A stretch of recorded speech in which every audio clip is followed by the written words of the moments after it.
Close your eyes and imagine.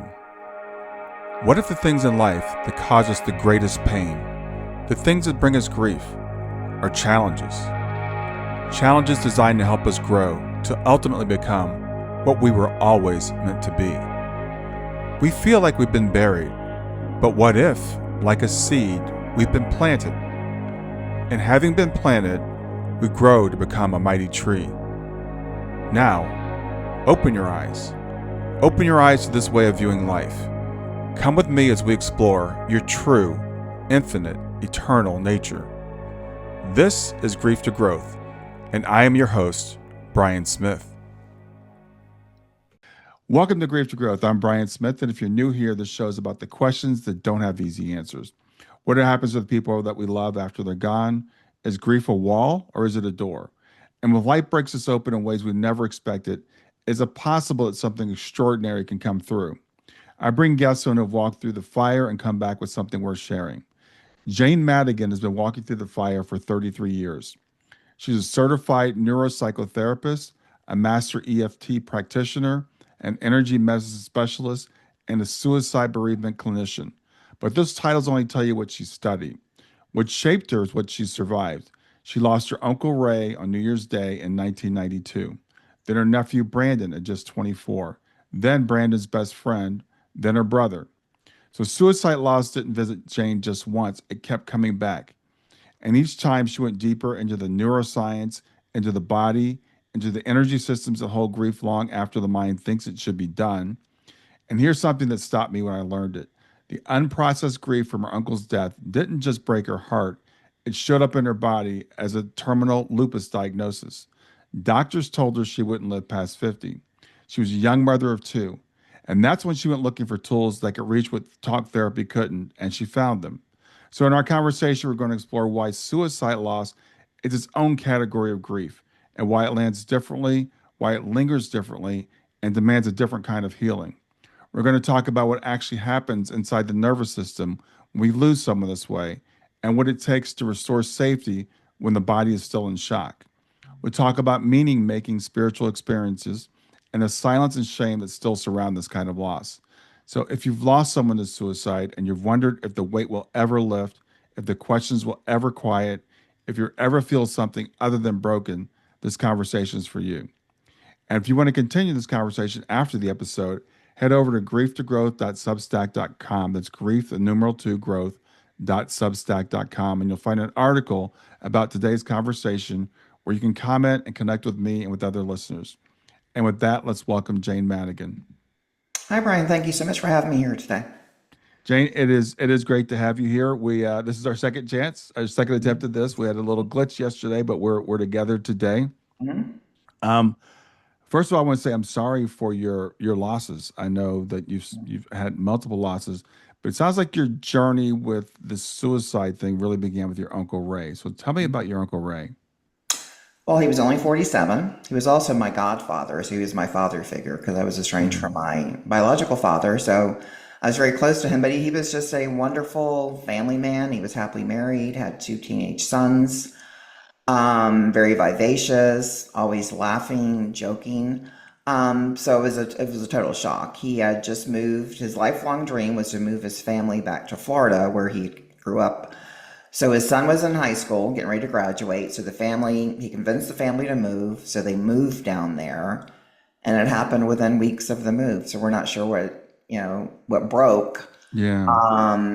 So that's when my journey started, because this happened in 1992, and I had heard the word, but I'd never known anyone. That was my first experience with suicide, because we always think that people we know aren't going to do that. Exactly. Because of the stigma. I was raised Catholic, so the Catholic Church at the time thought it was a sin. That has since changed. So we had to go through all of that too. We didn't just have to go through a death by suicide, but the church didn't even want to bury him. And in the cemetery, back then they didn't bury you in the cemetery with people that died another way. So we had to navigate all of that. So that's what happens to suicide loss survivors. It's not just a death. There's a lot of stigma and a lot of red tape. And so that was in 1992. And then my nephew passed. And so I thought I was done. I did my time. Yeah, as you mentioned, back in 1992, I couldn't find the help I needed for suicide because the stigma was so bad that therapists didn't even want to say the word. There was grief therapy, but there was no one that specialized in suicide. So they wanted to treat it just like grief. So I tried that. I Hmm. tried everything because also my family, being raised Catholic, back then, we were told not to say how he died. Yeah. I wanted to Yeah. say how he died. I knew I Right. had to say how he died because that doesn't define who he was. I mean, he was not someone that just made that decision in the middle of the night. I mean, I just don't think it's a decision. I think it's more of a brain disease personally. Hmm. So that was my quest. I couldn't speak. I really couldn't talk about it. I couldn't find a therapist that wanted to talk about it. So, long story short, 5 years later, I was diagnosed with lupus because I started getting really physically sick because I was holding it all in. Hmm. And as you mentioned in the intro, I was told I wouldn't live past sorry, age of 50. Hmm. And I just knew if I was going to, I'm a more positive, I've always been a more positive person. So if this was going to be my life, my end of my life, I wanted quality over quantity. Because at that point I was disabled. For 2 years, I had two small children. I couldn't function. So that's when my intuition kicked in and Hmm. thought, okay, there's a better way. I wanted quality. If I only had 5 years or whatever, the time would be, I wanted to be there for my kids. So that's when I started doing the holistic. I've always been really holistic anyway, and back then it wasn't a thing. So that's when I had to get out the encyclopedias. Didn't have the internet back then, so I had to dig out the encyclopedias, go to the library, and do my own research. So I found, yoga. So I really got into that, essential oils, and anything meditation. I think is one thing that basically saved my life, and that's one of the big things I teach people because it helps rewire neural pathways and stuff, which I didn't know at the time. Right. So, and then I found emotional freedom technique. It had come out in 1996. I'll never forget. I was in a therapist's office, and again, we weren't really talking. We were doing like a grief therapy, but she had this. She took out this blue folder out of her desk and kind of slid it across the table, and said, "Take this home and look at it." I'm like, okay, this is interesting. Hmm. So I didn't wait till I got home. I got in the car, opened it, and it was this diaphragm with about emotional freedom technique, tapping on your face and your meridian points. And I thought, Hmm. okay, I had a tragic loss. I have a terminal diagnosis, and you want me to tap on my face? I thought it was the craziest thing I ever heard. So I took the folder home and filed it. Hmm. I kept it for some reason. Then, like 3 years later, I kept hearing it. I thought, okay, it's like you're being tapped on the shoulder kind of thing. So I thought, okay, Hmm. this is the message. So that's when I pulled it out. And I think that's what really saved my life, to tell you the truth. 'Cause that was a huge turning point for me. Oh, wow. Because, are you familiar with the emotional freedom technique, A Brian? little bit. Yeah. Yeah. A lot of people call it tapping, as you said. Yes, known as Yeah. tapping, and it's become a really widespread thing. But people really don't understand what it does. I don't think. So Hmm. it's one of the main tools I use today with my clients because it's rewiring your subconscious, it's calming your amygdala, it shifts you from fight or flight into parasympathetic. So it's not just tapping. Hmm. So if anyone's listening and think it's just tapping, I would suggest diving deeper because that's what I thought Right. until I didn't have a choice. I thought, okay, I'm going to try this. Hmm. So then I became certified. Now I'm a master practitioner. So I teach it to my clients too. But that was my turning point. So then I thought, okay, and then I healed. I'm on no medication at all. Wow. Um, because all of the stuff that I do, I use it on myself first, Hmm. obviously. Yeah. We practice what we teach, practice what we preach, I guess. But then, so I thought I was done with suicide. But you don't really get over suicide. I learned how to live with the grief and the joy at the same time. Hmm. Because Right. with any loss, it's just Right. part of you. So, and then in 2022, I got the phone call from my sister that Brandon had died by suicide. I said, Brandon, who? Mm. Because I thought I was done with suicide. And that was my 24-year-old nephew. He was also my godson. So he was like my son. Mm. I was very close to him. So got to his house. It was true. So that's when my spiral started all over again. I remember even telling the police officer, I was so, disoriented at the time. I thought, okay, this has got to be a mistake. He did not take his own life because I've already done a suicide. Yeah. But so, we don't get to choose what comes our way. So this is why, as I say, my message become my message. So this is what I like to teach now to people because when you lose someone to suicide, you lose friends, you lose people because of the stigma. I lost a lot of friends. Then after Brandon passed in 2022, his best friend took his life a year to the day of Mm, a year to the day of Brandon. Then my brother took his life 2 years after that. So I'm actually a new survivor too. yeah. Um, so again, we don't get to pick and choose, but I really don't think it's a choice. I don't think suicide is a choice, and that's what I like to talk about when I can, because as survivors, that's the hardest thing to get over is that our person made the decision to leave us with all of this pain. So I Yeah. don't really think it's a conscious choice. I don't really, from all the science and all the work that I've done, that's just my belief. But there's a lot of science coming out about that if anyone wants to research that. Hmm. But also, and that's what keeps survivors stuck, because then you feel anger, you feel abandoned. They made this choice, and society thinks they made that choice. I've had people tell me, friends, I lost a friend of 30 something years when my nephew died. She said, "You've got too much of this in your life." So you kind of feel like you're contagious. Oh, wow. And because when you lose someone by suicide, you don't get the phone calls, you don't get the cards, you don't get the casseroles, you get none of that. Like Mm, my sister, especially in 1992, none of that happened. I mean, they don't treat you like you lost a loved one. They treat you like, you kind of feel like you've done something wrong, yeah, right, right.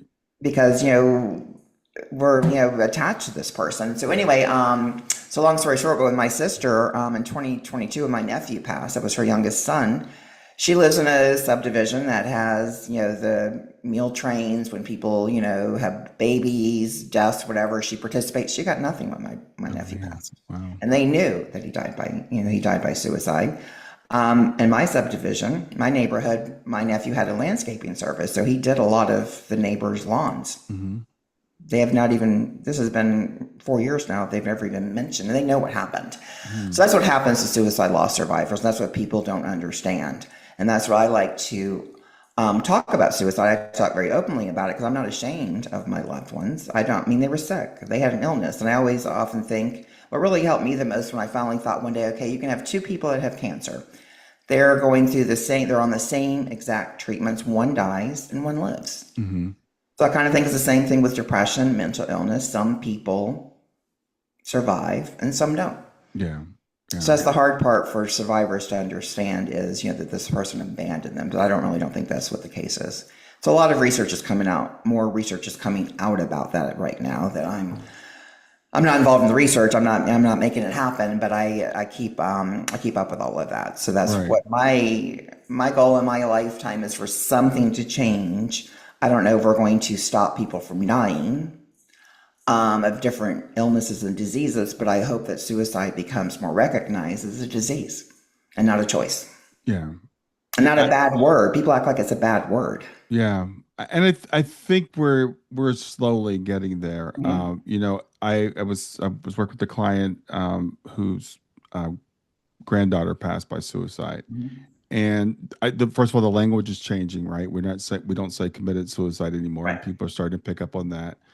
And the other thing is, this family happens to be Catholic, and I was surprised and pleasantly surprised that they had a big mass for her and a service in the church and everything, because I know that was not in the Catholic Church before. Not only would they not have a mass for you, you could be buried in the Catholic cemetery. Right. That's what happened with my uncle. Yeah, But yeah. yeah, all of that has changed. There has been a lot of change. So yeah, I've seen some change, but I was surprised that the stigma on a I'm personal level was still there for me. That I lost Yeah, friends. that does surprise me and really is disappointing. Mm-hmm. And I was going to ask you, but I don't think I really have to now. People listen to my show. A lot of people are going through grief or gone through grief, and we have all different kinds of ways that we transition out of this life. Cancer, as you mentioned, accidents, drug overdoses, etc.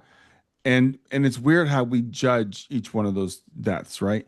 But the one that we judge seems like more than any is suicide, right? And then it also so comes with, you feel guilt because your loved one has decided to leave you. So you're like, I should have picked up on this, right? Other people act like it's contagious. So they act like not only does it shame your loved one, it shames you. Mm-hmm. So it's one of those almost invisible losses, not really recognized for you. And so that is why what you do is so important. Mhm. Yeah, it's hard for survivors because I also have two family members that are attempt survivors that I basically helped. Um, they're well now, so Hmm. I do know that not everyone dies per se, and that's why I think the confusion is around suicide because they're like, well, what is one person, about the brain disease theory? Well, how come some people survive and some don't? Back to the cancer thing, back to any illness. So yeah, that is the hardest part is that we are isolated, and we don't feel like we belong anywhere. I Hmm. have a lot of clients. I mean, I feel like I do because I have worked very hard to get over Right. the stigma. I've for 34 years now. But I had to relive it again back in 2022, and I was really so surprised that not a lot had changed as me with a newly, um, with a new loss of suicide because it's again, I didn't have friends calling me asking me how I was doing. Hmm. Um, you don't get the cards, you don't get the casseroles. It's kind of like you feel shamed for some reason. And I don't feel ashamed of my loved ones because even my nephew Brandon, he was 24. If you were to meet him, he was actually a lot like my uncle. He had never met my uncle because my uncle passed before he was Hmm. born. So I used to always tell Brandon, "You remind me so much of Uncle Ray." Hmm. Hmm. Never dreamt. Again, very happy-go-lucky, always joking. It's like a Robin Williams type thing. I think they mask it. Yeah. Yeah. And that's the confusing part for people when they lose their loved one. They'll say, well, they were so happy, they did this, that, but we don't know what they had internalized all those years. Yeah. And the thing is, and I've talked to some people who are suicide survivors, and I've actually talked to someone who was someone who attempted suicide Mhm. and survived it. And we try to understand and judge people based upon the way our brains work. Mhm. And so we ask ourselves these questions: well, why would they do that? And some of the things I've come to believe is like I think a lot of times people think because people will say, well, it's a selfish act or it's a weak act, and it's not. It's neither one of those things. They've convinced themselves in many cases that the world would be better off without them. So they really feel like it's an act of like they'll be better off without me, which doesn't make sense from our minds. But I think that's what some people feel. Absolutely. Yeah, because I've done a lot of research because when I lost my uncle, I was on a mission to find every attempt survivor I could find to find out Right. what were you thinking. There's a lot of Right. books about it. And they all have told me they didn't want to die. They Hmm. wanted the pain to stop. And many of them said it's like Yeah. an out of body experience. Yeah. They didn't even realize they were doing it until a dog barked or a phone rang. And that's why they survived because they were in basically a trance, is how they describe it. Hmm. Basically, you go offline. There's a book out, Dying to Be Free. Kurt Cobain, Mm-hmm. musician. This is his cousin. She's a psychiatric nurse. She wrote this book. So if anyone wants to pick up that book, it's very informative because she comes from a psychiatric nurse perspective. So she wrote the book not because Kurt passed by suicide, but also to explain to people what she had gone through. Um, Things just happened in her life. She was stressed about something, and so one night she goes home, and all she remembers was the phone ringing, and she had a gun in her hand. Mm. So if that phone wouldn't have rang, she would have taken her life. But of course, when it shocked her out of it, Yeah. she never tried again. So that's why I do think your brain goes offline. And she describes it in her book as like a brain attack. Like right now, I'm sitting here, I'm talking to you. I could have a heart attack. I could die. Yeah. Right here, I could just die. And you think, oh my God, what happened to her? And she describes it as the same thing that you're just plugging along in life and then you just go offline. And that's why, again, some survive and some don't because there's an intervention of some sort, like a phone, a dog bark. I've heard many stories. Another young girl that I have worked with, she's she was 18 at the time, beautiful blonde, popular cheerleader, class president. From the outside, she had everything you could imagine. So when she Hmm. was telling her friends how she felt, they just said, "Why are you talking like that? Look at you." So they kind of pushed back. And so she, Yeah. internalized it. And she remembers going home because she had no one to talk to at this point. Because when she tried talking, even her parents dismissed her. Like, what are you talking about? You're just having a bad day. So she went home one day, got her father's firearm, and all she remembers is hearing a big noise, obviously the gun, and her first thought was, oh, thank God I'm still alive. Hmm. Again, she doesn't even remember getting the gun. So there's so many of those stories out there where she was kind of like in this trance. It's like a blackout type thing is how they describe it. Yeah. She's now paralyzed Hmm. because she thought she was going to, shoot it through her heart, hit her spinal cord. But she is the happiest person you'll ever meet because she's got this second lease on life, and it Hmm. changed her. It changed her. She's in a wheelchair, but she just got married. She's living a full life. So there is a lot of success stories too. So that's why I like to teach people about suicide. It's not all tragedy. Some people do get a second lease on life and they are able to make some changes. Yeah. Well, I think this is really important to help people understand because we tend to judge what we don't understand. And Right. so we judge people who have attempted suicide or people who have completed suicide because we can't put ourselves in that mindset. So at least having somewhat of an understanding. And when I spoke with her name is Rachel Powell because she was on my podcast, and her husband had died by suicide, and she has attempted suicide. So she was explaining to me like the thoughts, and it's like you mentioned brain attack. She's like it's like these thoughts just keep coming to you, and she's like, well, you have to fight them. But I think this can also help for the survivors that say I should have been able to stop them to understand that you can't get inside someone's head. You don't know what they're thinking, and you can't change their thoughts. So I was talking to her about like suicide prevention. I'm like, tell me about that because I was wondering. She was telling me it's really kind of giving people the tools, I guess, to fight it themselves because we can't really do it for them. Yeah, but also as survivors, though, that word prevention, many survivors don't like that because then that's what gives us, like American Suicide, Prevention Foundation and stuff. They do Right. great work, but it's that word prevention that really doesn't sit well with many survivors because that makes them Hmm. think they could have prevented it.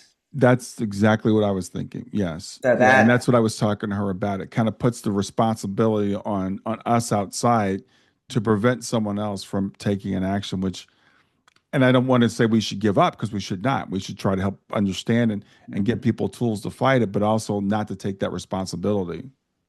right. So yeah, that some of those trigger words are not helpful, but I do think what you mean. I keep fighting and I keep talking. That's why I keep talking about it. And my Right. hope is if someone's listening to this conversation, they're having some thoughts, they will go get the help they need. And know that, it's not a shame. It's not shameful to feel that way. And I think that's the biggest thing that keeps people from getting help. Because they're shut down, like the young woman I just talked Hmm. about, is that people think, oh, you're having a bad day. And I asked her, and I've asked many attempt survivors, what was one thing that may have helped them? They said if somebody would have just listened and not give unsolicited advice. Hmm. She said that because it made her feel like something was wrong with her. Hmm. So, just that's why I tell people if someone comes to you and says, hey, I'm having these thoughts, just say, well, tell me about it. Yeah. Because usually if they talk it out without that unsolicited advice, they sometimes are able to get the help they need. I'm not saying, just let them go home if you think they're critical, obviously. Right. But they just want to be heard. Yeah. As my nephew had told his family he was going to do it. Yeah. So there is the unsolicited advice, but there's also the dismissal. Like, Right. you're not serious. This would never happen. And I've unfortunately I've talked to a lot of people that said this person did talk about this, but we never they Mhm. were a beautiful person. They had everything to live for. So therefore, you can't be depressed, and this would never happen to you. And again, we can't tell from the outside. I think Robin Williams is a great example of that. Everybody was like, Right. he's such a happy guy, but it doesn't always present the same way. And look at Twitch. Yeah, yeah. Like the DJ from the Ellen Show, he actually passed a couple weeks after my nephew. Oh wow, yeah, So I thought, look at him. yeah.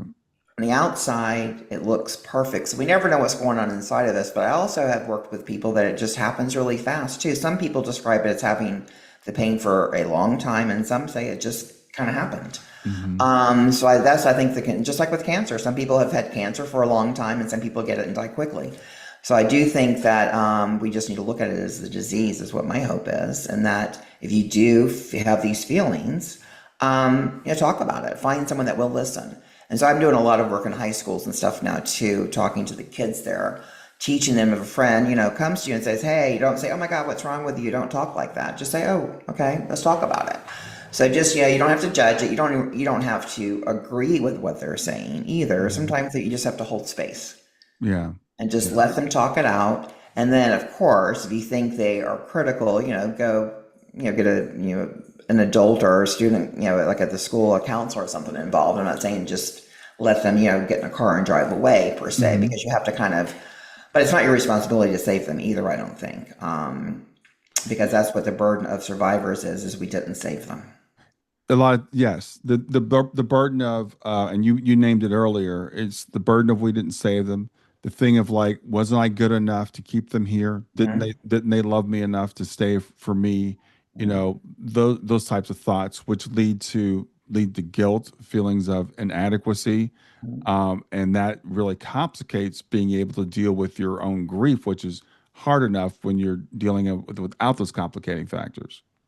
Right, and all the woulda, coulda, shouldas, and also Yeah. the whys. The why is what really haunts Yeah, the why. survivors. Why? Yeah.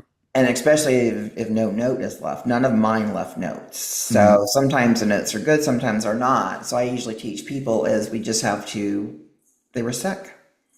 We're not going to ever know why. Just like if someone gets cancer, how did they get cancer?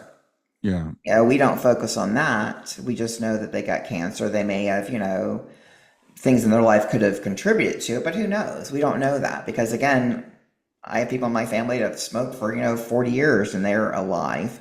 So I think the judgment on all diseases, especially suicide, I think if we just kind of erase the judgment and just know that this person is no longer here and celebrate them for how they lived is what I like to do.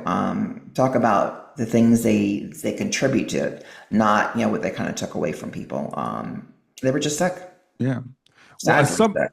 as someone who works with people who pass in all different kinds of ways, I could say the questions of why come up almost every way, any way people die, whether it's Right. cancer, car accident, Mhm. drugs, whatever, and even guilt comes up in all different kinds of things. It's a really irrational thing that we go through, we put ourselves through, but it comes particularly with suicide loss because we have this idea that it could have been prevented, that it should have been prevented, and we don't attribute that to other things usually, right?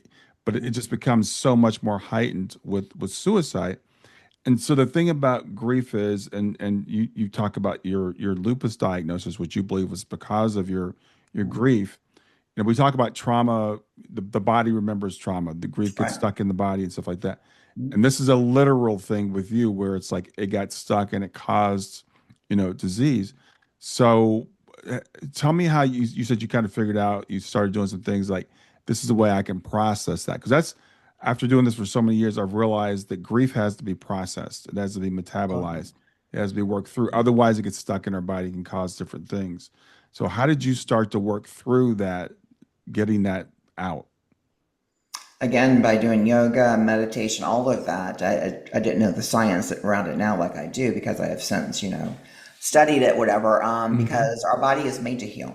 Everything on our body has a purpose, like our eyes. We have hundreds of meridians in our eyes, so just rolling your eyes um, rewires neural pathways. Hmm. So I teach people, and that's what I figured out. Again, with my encyclopedias way back then, Yeah. that everything on the body is made to heal part of you. Like, and I think what's going on with suicide back, and what I finally figured out when I started studying all of this is suicide is so triggering for people because in our subconscious we have like 60 to 70,000 thoughts a day, Hmm. triggers we think about, and it comes back from our childhood programming. A lot of it is our formative years, childhood. So when we come into this world, most people are raised that, old people die. Remember as a child, we all thought, okay, old people die. Right. So if one of our friends was in a car accident at a young age, that was kind of like tragic. So we are taught the way people die. We Hmm. are not taught that people die by suicide. We are taught it's a sin. There's a Yeah, lot of exactly. religious stuff. So that's what's in a lot of our subconscious. And that's what really helped me the most when I figured that out through my research. I didn't figure it out. I studied other scientists and stuff. Hmm. And when I started using the tools like EFT to rewire those, to reprogram myself, and again, my parents did not harm me. It's just what they're taught because we have all this generational programming in our Hmm. subconscious, and that's who makes us who we are. So when you start, figuring out how to do that, that's what EFT does. It rewires those neural pathways. So I've become to understand that it's just a part of, it's part of life. It's how people die. So I think if we could get rid of the word suicide, because suicide is a trigger for most of us, because it's in the Bibles and it's in different places that it's a sin, and it's because it's the word commit, we have since dismissed that for some people, but that just means they did something wrong. And I don't think my loved ones did anything wrong. They lived and they died, and we're here to Mhm. die. Mhm. So that's what I like to teach people, is to kind of that's what's why you're thinking that. It's not because um, they did something wrong or you're not grieving properly. We have to dismiss that stigma for it. Yeah. But yeah, so I started doing, like I said, yoga. I started changing the way I eat, how I talk. I started, focusing on the positive, because we also have what's called the reticular activating system. It's our brain filter. Hmm. So we are basically humans. Because of cavemen, we are predisposed to negative thoughts, because back then they had to be always on alert for survival. So we all have that. We think it's like 49% negative thoughts every single day, unless you change that, because we can change that too. So I started learning about the reticular activating system, and that what I focus on expands. So if I kept focusing on, the stigma, the crime, they did it themselves, I wasn't going to heal. So by shifting that, Hmm. and it's easier, it takes work, but it's fairly easy to do. I mean, I know all of this sounds technical to some people, and when people come to me, they're like, this is hard, but I teach them very, simple tools and how to do that. So when you start working on those parts of our bodies, you'll be surprised how you can Hmm. come out the other end of this and anything in life. So again, death is hard. Like you're saying, you work with all types of death. So death is a part of life. So we can start rewiring our subconscious and our training that suicide is a choice. Suicide is something, they wanted to do. I mean, all of that. Just like a car accident. Hmm. They wanted to get in the car, they wanted to drive, but we don't say, oh my God, they shouldn't have been driving here, there, whatever. We just know, because again, in our wiring, we expect people to die by car accidents. Hmm. Make sense? Yeah, absolutely. It makes sense. And I do a lot of what you're talking about with my clients is trying to help Mhm. people reframe their thoughts. And Right. I studied something called positive intelligence. We talked about having the positive versus negative thoughts. Mhm. Most of us have a large percent of our thoughts are negative, and according to the science that this guy came up with, it's like we need to switch that to like two positive thoughts for every negative thought that we have to really start to spiral Mhm. up as opposed to spiraling down. Because if we have Mhm. negative thoughts create more negative thoughts. So it's a matter of trying to catch when we're having those negative thoughts and flip them the other way. And you talked a lot about the neuroscience of our bodies and the way our brains are wired. And you said people can say this gets really technical. I'm an engineer, so it doesn't bother me. So Mhm. I try to keep it simple for people, but just like Mhm. understand you're predisposed to this and it's Mhm. not helping you. Your Right. brain is wired to keep you alive. It's not wired to make you happy or make you Right. fulfilled. So Mhm. you've got to break that program that you talked about.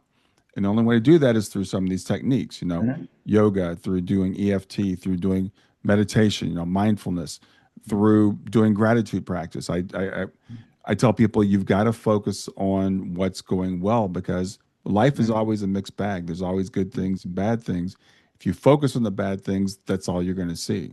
Absolutely. And we have to focus on that. We're still alive. We still have a life to live. And I Yeah. know my loved ones want me to continue. They would not want me to, just give up and basically live a, very sad life.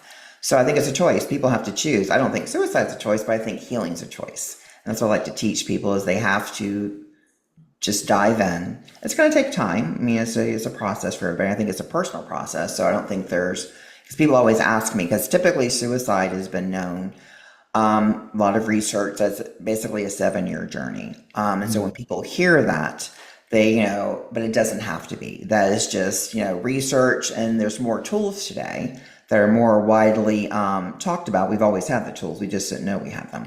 So I think if people just start doing a little research on things that they can do with themselves, with their own bodies, you don't have to go out, and if you don't have a lot of money for therapy, there's ways you can do it yourself too, Yeah. if you need to. It's interesting you mentioned the 7-year journey, because I was just recently thinking about this. I've studied a lot of people that have had near death experiences, and I've interviewed a lot of people who've had them and stuff like that. And PMH Atwater said it takes the average adult 7 to 14 years to integrate their near death experience. So Mhm. I'm like, what came to me is like grief, and I'm not particularly suicide, but grief is a spiritual transformative experience. Right. It changes who we are, changes our body. You are like a literally different person after you've lost someone.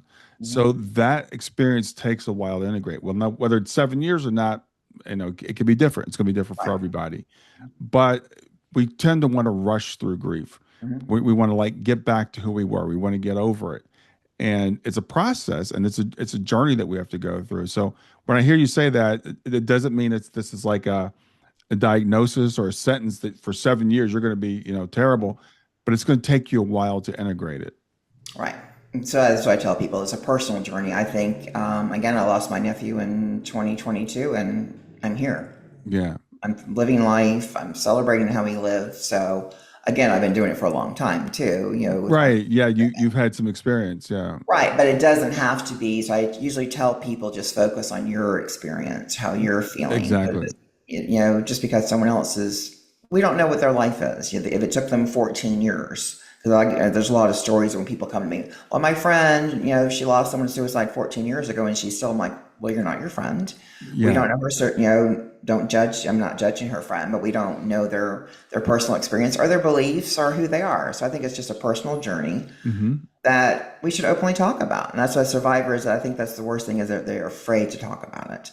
And still, I know many that are still telling their friends their husband had a heart attack because of religious beliefs or stuff. And that's also, I don't push them to talk about it, but they have to find their way to get it out. So that shame is what keeps us from moving forward, I think. Yeah, and I love what you said. We don't have if you feel uncomfortable talking about it, we're not pushing anybody to do anything they feel uncomfortable with. But on the other hand, the more people who do talk about it, that's what gets rid of the shame.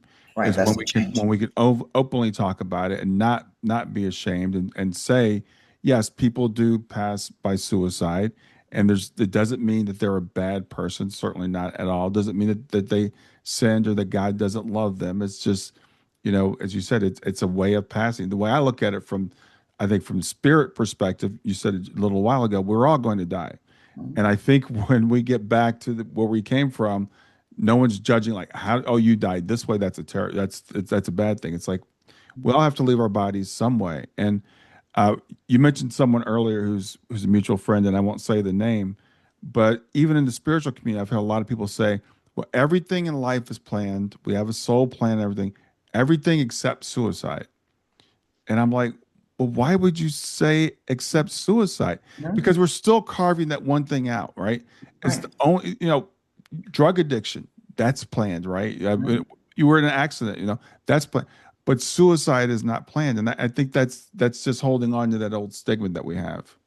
Right. And I disagree with it. I do think it was probably their time. Yeah. Yeah. Because when I look back on the ones I lost, they lived life to the fullest, all of them. Hmm. All of them. My nephew, at the age of 10, started a lawn service that grew into this huge landscaping business. So when he passed at 24, I have never seen so many people at his service in my life from all walks of life that he touched. Yeah. And I thought, how amazing is this? Because he was always like a go-getter, just very involved with people and helping people at a very young age. So looking back on that, I thought, wow, this was just his mission because he did leave a mark on the world. My Yeah. uncle was the same way. So I think if people really look at their loved one for how they lived and not how they died, they're gonna see that suicide doesn't define them because society has made us look at their death more than we should. I'm so glad you said that. My daughter was 15 when she passed, and people say it was a tragedy because her life was cut short, and I'm like, I think that's how long her life was supposed to be. Mhm. What is a life? Is it 15 years? Is it 60 years? Is it 90 years? Everybody feels like their life was cut short when they get to that point. But the idea, and I've heard again people in spiritual circles say, "Oh, if you take your own life, you'll have to come back. You have to come back and learn the lessons you didn't learn." Why if you take your own life at 15 versus if you died in a car accident at 15? What's the difference? So This idea that there's a certain way of passing that's the right way, I don't agree with that.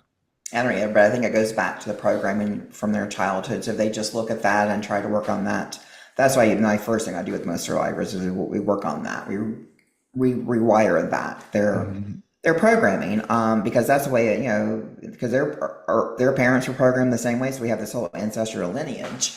So that's why I try to tell people just to look at how they really feel about it, because sometimes it's those triggers that keep us from expanding our thought process. And that's what I did. I was the only person in my very large family that told people how he died, how my uncle died.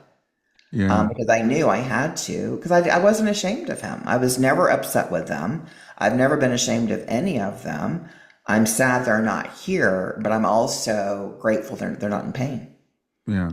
There's one thing Yeah. I always thought, because I didn't know my nephew was struggling, and that was one of my hardest things to deal with. And I thought, I used to ask myself at the time, if he was still here, what was one thing I would say to him? And I would tell him, I'll take your pain.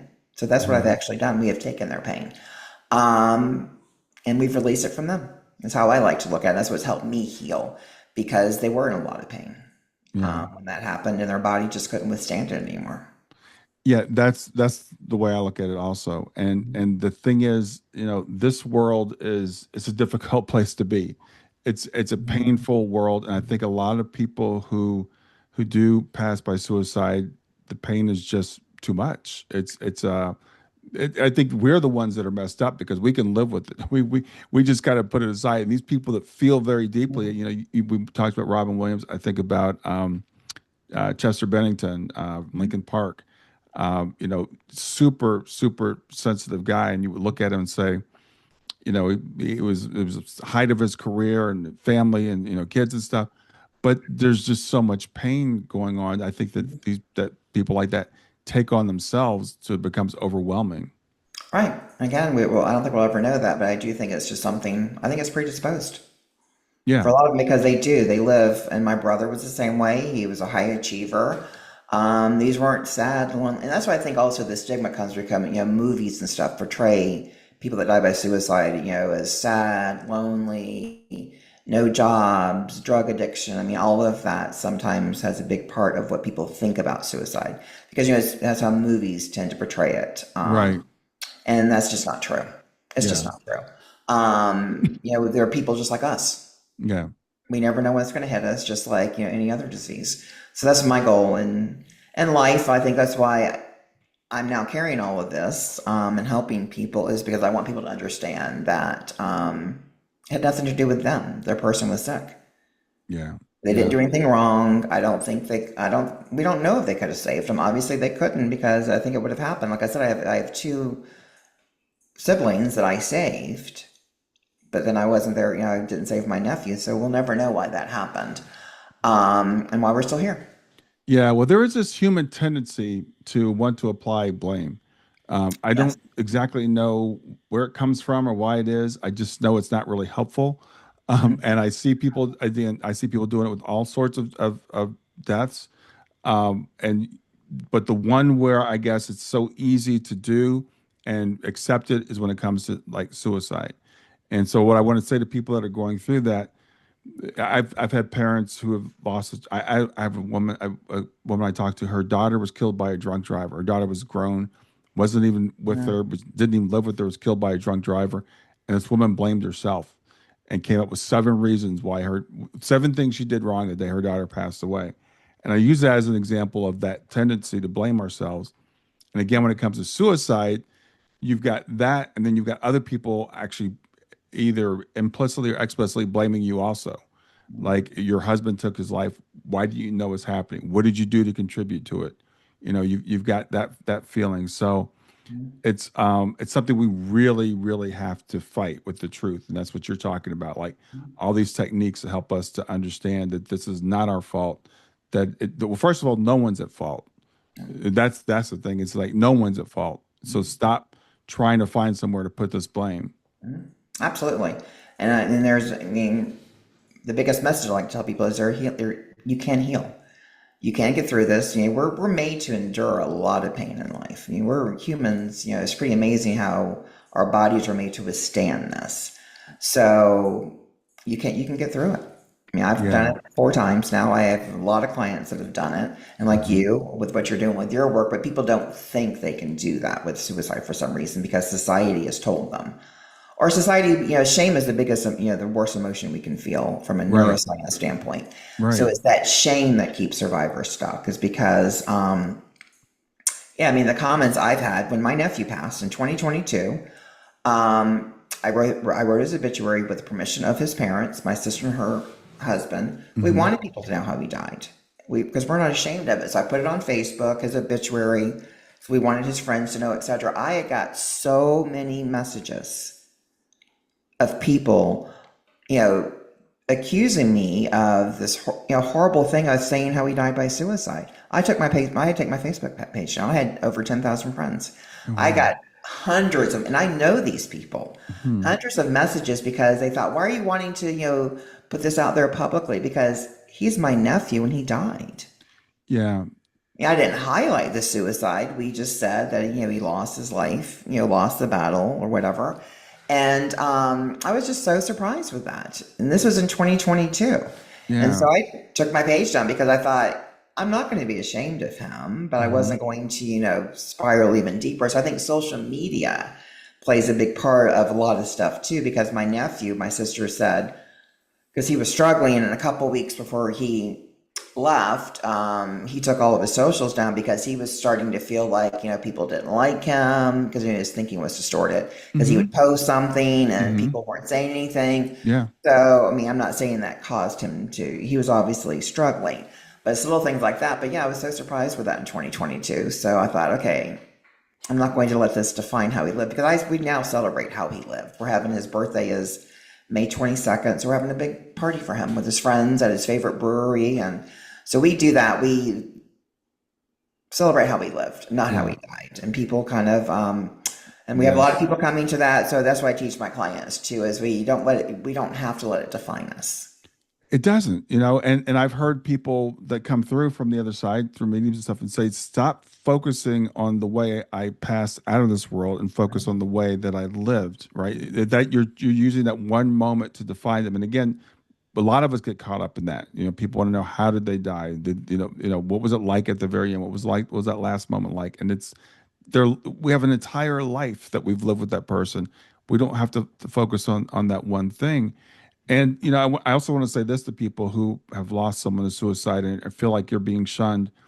It happens to anybody that loses a child. Mm, It's not everybody that shuns you, but you lose people. I haven't talked. I don't think there's anybody yet that doesn't lose someone, because people, it's like they think it's contagious, right. and they'll ask you a lot of questions. Well, how did she die? And did you know about it? Because they feel like there's like this superstition, like something's going to happen to their kid. I don't Mm, know. I can't really explain it, but people don't know how to be around people that are in grief in general. And right. again, multiply that by whatever when you talk about someone who's lost someone to suicide. So people are like, "Oh, why would you say that?" Because there's this fear, like if you know that so and so passed by suicide, then you might do it. Like you're gonna get the idea and do what they did, and that's not the way it works. I'm glad you mentioned that because a lot of people think if you talk about suicide, it's going to give them the idea that's not true. And that's why, Right. back to the comment when I was mentioning when people, say they're struggling, just listen. The belief system has been if you let them talk about it, it's going to make them do it. That's not true. Yeah. They need to talk about it. Just think when you want to talk about stuff. I mean, Right. we're Right. humans. That's how we communicate. And that's how we heal is through community. So when you don't have that community to talk to, I'm not saying that causes them to die, but I think it's many different things, and it's just like a perfect storm Well, with I their think I illness. think sometimes talking about it is people reaching out for help. Right. And you mentioned your client who used the gun and ended up paralyzed. Hmm. We people, they try to reach out for help in ways, and then as we said earlier, we either ignore it and dismiss it, or we say don't talk about that. Because we feel like talking about something is going to cause it to happen, which is exactly the opposite. We need to be witness. We need to have our pain witnessed, and people sometimes talking about it can maybe help them fight that urge, just being able Oh, to express it and to be understood. and to know that they're not alone, because then if they're talking about it, you might say, well, you know what? I have felt that way before myself. Yeah. And it just humanizes the situation and Yeah. makes them feel heard. So, I don't know if that's going to save everybody, but I know, again, I have many people that have attempted and they've never attempted again because after it happened, they were able to talk about it. They were able to get the support they needed. And now, like my siblings, the two, Hmm. they're well now. So, and that's why, I think also people think, the confusion with suicide is, okay, how some people survive and some don't? But same thing with cancer, some people survive and some don't. So I just think we need to start treating all disease equally, Yeah. because they all have different ways and different characteristics, and we don't know how anything happens to anybody typically. Because again, you Well, get a smoker that smokes for 60 years and never gets cancer, and someone that's never smoked that gets cancer. So that's what I like to, that's what's helped me the most in my journey is to kind of dismiss all of that hmm limiting beliefs that we've been given. And also, you mentioned people don't like to see people in pain because as children, at least in my generation, I have clients, they all agree, we're told not to cry. exactly. We would get Yeah. in trouble for crying. Yes. I'd get sent to my room for crying. So we've grown up to feel like having emotions are not healthy. So I encourage people to cry because tears, we were given tears as to cleanse. It's, that's why you feel better when you cry. So I do think that another thing that has stunted the growth of a lot of people is stuff like that. That's your childhood programming. Or it could Yeah. be even adult programming, but most of it comes from your childhood because our parents were taught that. From their parents, and we're taught like if you see someone crying in public, most people are like, oh my god, why are you crying, quit crying, let them cry. Yeah. We're Yeah. allowed to cry. So I just think it's interesting, as humans what we're taught and how we carry it through life. And but yeah, you mentioned that death changes people. Suicide has totally changed my life, and I think I'm a better person because of it, because I don't take anything for granted. I live in the present moment now. hmm I listen to people. I try to keep a positive mindset about things because it could happen to any of us. hmm So I do think there's a silver lining with all deaths. And that's why I remind people that have lost someone to suicide. If you really work on it and look deep, you're going to find that. And I'm not just saying I'm glad mine aren't here. I would take them back in a minute. Right. But yeah, I think and most people that have gone through, like you're saying with your daughter, you've come out the other side. I do think there's a reason sometimes that we are tasked. We all have a journey, and if this is my journey, Yeah. I I wouldn't not want to be on it because I want it to be with my loved ones too. Because if I would say I never want to have this happen, it's like saying I didn't want these four people in my life. Exactly. Yeah. So Exactly. you got to take the good with the bad, Yeah. just like with anything in life. So I do think that's important for people. And if anyone's listening that are having thoughts, talk to somebody. They're not bad thoughts; they're just thoughts. Yeah. And you're human, so we're allowed to have negative feelings and thoughts because that's just part of who we are. Yeah, yeah. I think the thoughts are very normal. I think we I don't like to say, make universal statements, but I think we all have them at some point. It's just that some of us are better at like compartmentalizing them and realizing this is a permanent solution to a temporary problem. As you said, a lot of times when I hear people who have attempted suicide or who've even completed suicide and come back through a medium, etc., they'll say, "This is not what I meant to do. I just wanted the pain to stop." So it is a way of, I try to imagine it's like I guess if there's like a super loud noise in your head that you could never get to stop, right? And you would just do anything to get it to stop. And so they just want the quiet. They just want the peace and not realizing or not realizing, but not being able to really comprehend this is a permanent thing that I'm doing here. Mhm. So again, no judgment is what I think what it comes down to me. If I want to really try to understand like this could be me too. It's just not like this person's defective. There's nothing wrong with them. It's just this world is tough.